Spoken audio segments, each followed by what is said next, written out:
കേരള പോലീസിന്റെ സൈഡിൽ നിന്ന് രാത്രി 12 മണിക്ക് ഇതുപോലെ ഒരു അനുഭവം ഉണ്ടാവുമെന്ന് ഞാൻ കരുതിയതേയല്ല. നിങ്ങൾ ഇത് അനുകരിക്കണം എന്നല്ല, ഏത് പ്ലാറ്റ്ഫോമിലാണെങ്കിലും എനിക്കിത് പറയണം തോന്നി, പറയാതെ ഉറങ്ങാൻ പറ്റാത്തതുകൊണ്ടാണ് ഞാനിത് പറയുന്നത്. ഇന്നലെ എന്റെ റീചാർജ് ഓഫർ കഴിയുന്നുള്ളത് എനിക്ക് അറിയത്തില്ലായിരുന്നു. രാത്രി 12 മണിക്ക് റീചാർജ് ഓഫർ കഴിഞ്ഞു. എനിക്ക് വൈഫൈ ഇല്ല, കൂടെ ഫ്രണ്ട്സോ ആരും ഇല്ല. എനിക്ക് അർജന്റായിട്ട് ചെയ്ത് തീർക്കേണ്ട കുറച്ച് വർക്ക് ഉണ്ട്.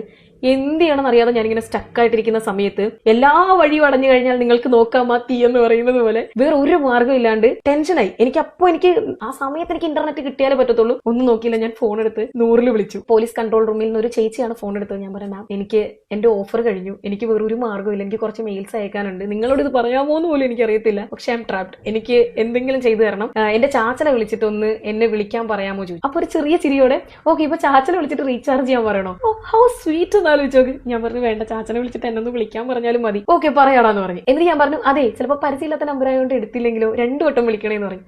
ഓക്കെ 2 വട്ടം വിളിക്കാന്ന് പറഞ്ഞു. How sweet. എന്റെയും ചാച്ചന്റെ പേരൊക്കെ ചോദിച്ചിട്ടാണ് അവർ ഫോൺ വെച്ചത്. 2 മിനിറ്റ് കഴിഞ്ഞപ്പോൾ എന്നെ വിളിച്ചിട്ട് പറഞ്ഞു, മോളെ ചാച്ചനെ വിളിച്ച് പറഞ്ഞിട്ടുണ്ടോ, ചാച്ചനെ ഇപ്പൊ വിളിക്കുമെന്ന് പറഞ്ഞു. ഓക്കെ 2 മിനിറ്റിൽ ചാച്ചൻ എന്നെ വിളിച്ചുവിടാ, സൈബർ സെല്ലിൽ നിന്ന് വിളിച്ചിട്ടുണ്ടായിരുന്നു, നീ എന്തൊക്കെയാടാ കാണിക്കുന്നതെന്നൊക്കെ. ഇന്ന പോലെ കുട്ടിയുടെ റെറ്റ് തീർന്നിട്ടാണുള്ളത്, റീചാർജ് ചെയ്യാൻ പറഞ്ഞു എന്ന് പറഞ്ഞു.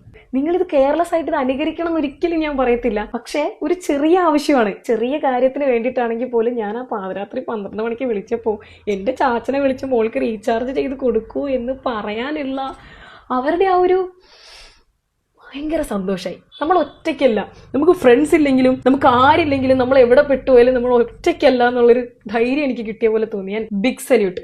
രാത്രി വിളിച്ചിട്ട് ഫോൺ റീചാർജ് ചെയ്തു തരൂ എന്നൊക്കെ പറയുമ്പോൾ അതിനോട് ഇത്രത്തോളം ആത്മാർത്ഥതയായിട്ട് പെരുമാറുന്ന ഒരു സിസ്റ്റം നമ്മുടെ കേരളത്തിലേ ഉള്ളൂ കേട്ടോ. കേരള പോലീസിന്റെ ഒരു സാധനം നമ്മൾ കേരളത്തിന് പുറത്തു പോയി കഴിഞ്ഞാൽ എക്സ്പെക്ട് ചെയ്യണ്ട. പക്ഷെ ചീത്തത് കണ്ടാൽ പറയുന്ന നമ്മൾ നല്ലത് കണ്ടാൽ പറയാൻ മടി കാണിക്കരുതല്ലോ.